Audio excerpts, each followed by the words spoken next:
জ্যোতির্লিঙ্গের অন্যতম একটি জ্যোতির্লিঙ্গ হল ওমকারেশ্বর জ্যোতির্লিঙ্গ।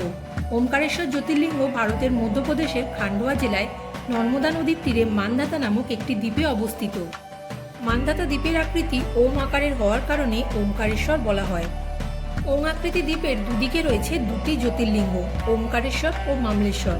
ওমকারেশ্বর মন্দির নর্মদা নদীর উত্তর দিকে অবস্থিত।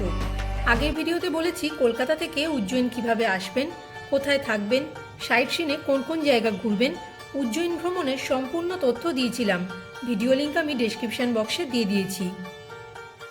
এই ভিডিওতে জানাবো উজ্জয়িন থেকে ওমকারেশ্বর কিভাবে আসবেন, কোথায় থাকবেন, পুজোর নিয়ম সহ ওমকারেশ্বর ভ্রমণের সম্পূর্ণ তথ্য জানাবো। উজ্জয়িন থেকে ওমকারেশ্বর যাবার জন্য প্রাইভেট কার ও বাস পেয়ে যাবেন। বাস বুকিংয়ের অফিস মহাকাল করিডোর থেকে বেরিয়ে বাঁদিকে হরসিদ্ধি মাতা মন্দিরের সামনে দেখতে পাবেন। এসি বাসের ভাড়া পড়বে 450 টাকা, নন এসি বাসের ভাড়া পড়বে 350 টাকা। ওমকারেশ্বর যাবার জন্য আমরা একটা প্রাইভেট কার বুক করেছি। গাড়ি ভাড়া পড়েছে 2800 টাকা আর টোল ট্যাক্সের জন্য 70 টাকা, টোটাল 1870 টাকা পড়েছে। কার দাদার ব্যবহার খুবই ভালো। আপনারা উজ্জয়িন ঘুরতে এলে ওমকারেশ্বর যাবার জন্য কিন্তু দাদার সাথে কন্ট্যাক্ট করতে পারেন। मेरा नाम अनूप बलूनी उज्जैन। मेरा फ़ोन नंबर है 9090495569। ওমকারেশ্বর যাবার পথে শনি নবগ্রহ মন্দির পড়বে, আপনারা ওখানে নেমে পুজোও দিতে পারেন। ব্রেকফাস্টের জন্য দাদা আমাদের বলরাজ রিট্রিট এই হোটেলটাই নিয়ে এসেছেন। আমরা এখন এখান থেকে ব্রেকফাস্ট করব।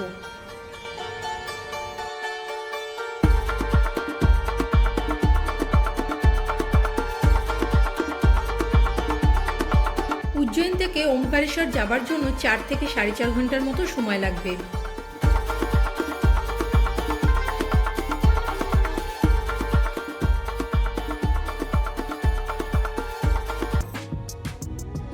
ওমকারেশ্বর মন্দির দুভাবে পৌঁছাতে পারবেন, ঝুলন্ত ব্রিজ দিয়েও যেতে পারেন, আবার বোটেও যেতে পারেন।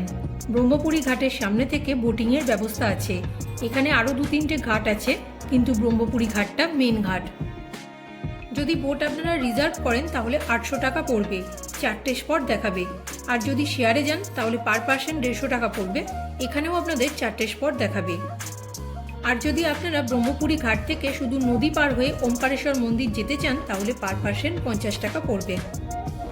সবার প্রথমে দেখব ওমকারেশ্বর ড্যাম।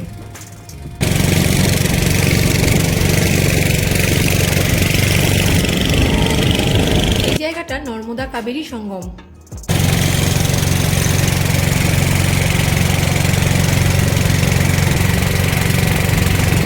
এরপর দেখব ওমকারেশ্বর মন্দির।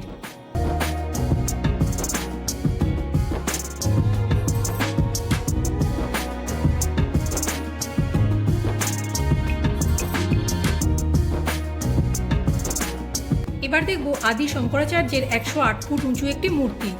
এখানে প্রভু শঙ্করাচার্যকে 12 বছরের শিশুরূপে দেখানো হয়েছে, কারণ তিনি মাত্র 12 বছর বয়সে ওমকারেশ্বর মন্দিরে এসেছিলেন। পৌরাণিক কাহিনী অনুসারে রাজা মান্ধাতা এখানে অত্যন্ত ভক্তির সাথে ভগবান শিবের কঠোর তপস্যা করেছিলেন। রাজা মান্ধাতার তপস্যায় সন্তুষ্ট হয়ে ভগবান শিব এই দ্বীপে জ্যোতির্লিঙ্গ হিসাবে নিজেকে প্রকাশ করেছিলেন। বিশ্বাস করা হয় যে তিনি দুটি রূপে আবির্ভূত হয়েছিলেন, ওমকারেশ্বর ও মামলেশ্বর।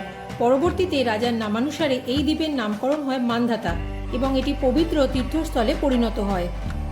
বহু দর্শনার্থী আছেন ওমকারেশ্বরে এসে পবিত্র নর্মদা নদীতে স্নান করে তারপর বাবার পুজো দেন। পুজোর ডালা আপনারা ঘাটের সামনে থেকেই পেয়ে যাবেন। এখানে পুজো দেবার জন্য প্রচণ্ড ভিড় হয়। বাবাকে দর্শনের জন্য 3-4 ঘন্টা মতো সময় লাগবে। এখানে জেনারেল লাইন ও ভিআইপি দর্শনের ব্যবস্থা আছে। ভিআইপি দর্শনের জন্য 300 টাকার টিকিট কেটে শীঘ্র দর্শন করতে পারেন। এখানে কোনো টিকিট কাউন্টার নেই। মন্দিরের সামনে বা ঘাটের সামনে অনেক পুরোহিত আছেন, ওনারাই ব্যবস্থা করে দেবেন। এছাড়াও আপনারা অনলাইনেও শীঘ্র দর্শনের টিকিট কাটতে পারেন। আমরা ঘাটের সামনে থেকে একজন পুরোহিত নিয়েছিলাম। मैं पंडित पिंकुश कुमार शर्मा, ओमकारेश्वर पंडित जी बोल रहे हैं। यहाँ का जो वीआईपी टिकट है वो 300 रुपये पर मेंबर है, और वो भी ऑफलाइन नहीं है, ऑनलाइन है। आप मोबाइल से भी कर सकते हैं, मोबाइल पे देख सकते हैं, इसकी साइड पे जा सकते हैं। दर्शन पूजा अभिषेक कराने का हमारा महत्व है यहाँ का। और जो वीआईपी का होता है वो मंदिर में जाता है पैसा, 300 रुपये पर मेंबर। पूजा अभिषेक का हमको मिलता है, उसमें अंदर जाते हैं, पंडित जी गर्भगृह में जल चढ़वाते हैं, उसके बाद बाहर शिवलिंग पे पूजा अभिषेक आरती कराते हैं। পুরোহিত নিলে ওনারাই শীঘ্র দর্শনের সাথে জলাভিষেকের ব্যবস্থাও করে দেন। জেনারেল লাইনেও কিন্তু আপনারা নিজেরাই জলাভিষেক করতে পারবেন। জেনারেল লাইনে 4 থেকে 5 ঘন্টার মতো সময় লাগবে।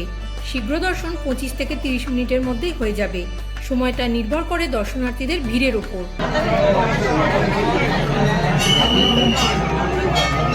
এখানে আপনারা পঞ্চমুখী শিবলিঙ্গ দর্শন করবেন। সামনে কাঁচ দেওয়া রয়েছে, ওপর থেকেই জল আর ফুল দিতে হবে। সামনেই পার্বতী মাতার মূর্তি রয়েছে। ওমকারেশ্বর মন্দির দর্শন করে একদমের ওপরের ফ্লোরে চলে আসুন মহাকালেশ্বর মন্দির দর্শনের জন্য। এখানে অনেক শিবলিঙ্গ রয়েছে। পুরোহিত নিলে ওমকারেশ্বর মন্দির দর্শন করিয়ে কাঁচের ওপর থেকে আপনাদের জলাভিষেক করিয়ে আপনাদের এই জায়গাটাতে নিয়ে আসবে পুজো, জলাভিষেক ও আরতির জন্য। পুরোহিতের নাম্বার আমি ডেসক্রিপশন বক্সে দিয়ে দেবো, আপনারা চাইলে ওনার সাথে যোগাযোগ করতে পারেন।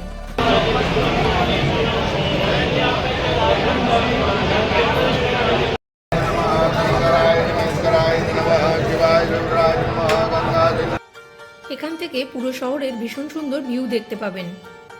ওমকারেশ্বর জ্যোতির্লিঙ্গ দর্শন হয়ে গেছে, এবার যাব মামলেশ্বর জ্যোতির্লিঙ্গ দর্শনে।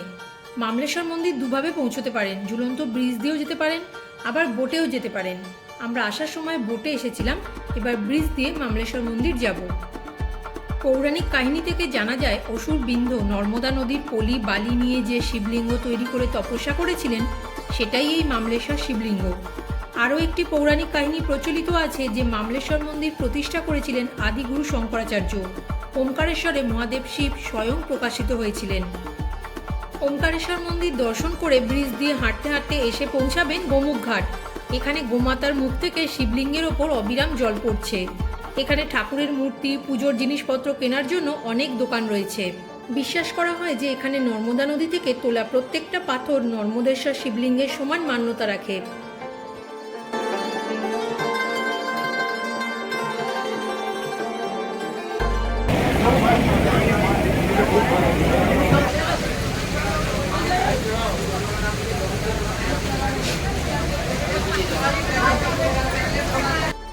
গোমুখঘাট থেকে মাত্র 5 মিনিটের ওয়াকিং ডিস্টেন্সে রয়েছে মামলেশ্বর মন্দির। মামলেশ্বর মন্দিরের সামনেও অনেক ডালার দোকান রয়েছে। মামলেশ্বর মন্দিরে ভিড় তুলনামূলক কম। বলা হয় যে ওমকারেশ্বর জ্যোতির্লিঙ্গ দর্শন করার পর যতক্ষণ না মামলেশ্বর জ্যোতির্লিঙ্গ দর্শন করছেন ততক্ষণ পর্যন্ত ওমকারেশ্বর দর্শন সম্পূর্ণ হয় না, কারণ ওমকারেশ্বর আর মামলেশ্বর মিলে একটা পূর্ণাঙ্গ জ্যোতির্লিঙ্গ মানা হয়।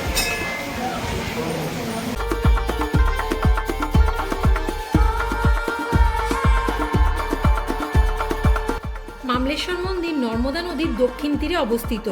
ওমকারেশ্বর পাহাড়ে বহু মুনি ঋষি তপস্যা করে সিদ্ধি লাভ করেছেন, তাই মনে করা হয় এখানে 33 কোটি দেবী দেবতা তাদের পুরো পরিবার নিয়ে বসবাস করেন।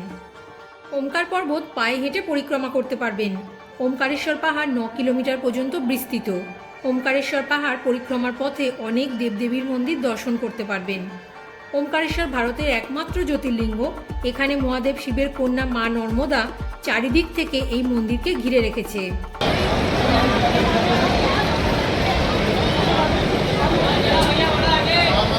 মামলেশ্বর মন্দির দর্শন করে স্কাইওয়াক ধরে সোজা হাঁটা পথে পৌঁছে যেতে পারবেন বিষ্ণু মন্দির। মামলেশ্বর মন্দির থেকে বিষ্ণু মন্দির 2-3 মিনিট মতো সময় লাগে। ওমকারেশ্বরে এসে আপনারা যদি নাইট স্টে করতে চান তাহলে ব্রহ্মপুরী ঘাটের সামনে অনেক হোটেল রয়েছে, আপনারা ওখানে থাকতে পারেন। হোটেল 800 থেকে 1500 টাকার মধ্যে পেয়ে যাবেন। ব্রহ্মপুরী ঘাটের একদম সামনেই রয়েছে হোটেল রাজিন। এই হোটেলের একটা রুম আপনাদের দেখিয়ে দিই। এখানে আপনারা ডবল বেড, 4 বেড বিভিন্ন ক্যাটাগরির রুম পেয়ে যাবেন। এটা 4 বেডের একটা রুম, সাথে অ্যাটাচ বাথরুমও আছে। আপনাদের সুবিধার জন্য আরও কিছু হোটেলের নাম ও ফোন নাম্বার আমি ডেসক্রিপশন বক্সে দিয়ে দেব। এখানে থাকার জন্য সবথেকে ভালো ব্রহ্মপুরী ঘাটের সামনেই রয়েছে গজানন মহারাজ ভক্ত নিবাস। এখানে কোনো অনলাইন বুকিং হয় না, শুধুমাত্র স্পট বুকিং হয়। 500 থেকে 1000-এর মধ্যে এখানে ভালো রুম পেয়ে যাবেন। এটা ওমকারেশ্বর বাস স্ট্যান্ড। ওমকারেশ্বর থেকে উজ্জয়িন যাবার বাস আপনারা সকাল 8টা থেকে সন্ধ্যে 8টা পর্যন্ত পেয়ে যাবেন। এই ভিডিওতে আপনাদের ওমকারেশ্বরের সম্পূর্ণ তথ্য দিলাম। ভিডিওটি ভালো লাগলে লাইক, কমেন্ট করবেন আর চ্যানেলটি সাবস্ক্রাইব করার অনুরোধ রইল। সবাই খুব ভালো থাকবেন। হর হর মহাদেব।